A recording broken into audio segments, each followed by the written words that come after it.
Doctor আপা, আমি মোটা হয়ে যাচ্ছি।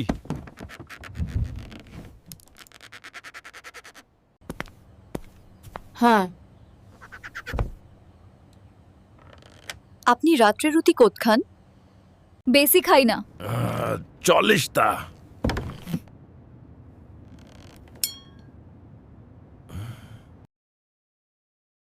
খাওয়া কমিয়ে দেন, আর আমি এই ওষুধগুলো লিখছি, এগুলো খাবেন আর 1 সপ্তাহ পরে আসবেন।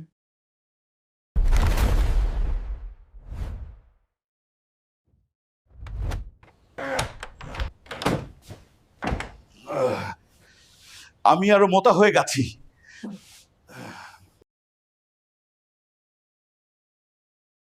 সত্যি করে বলেন, 1 সপ্তাহ ধরে প্রতিদিন কটা করে রুটি খেতেন?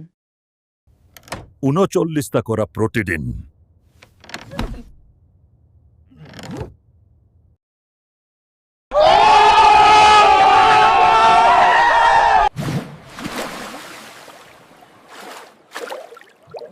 সাবস্ক্রাইব না করলে খবর আছে।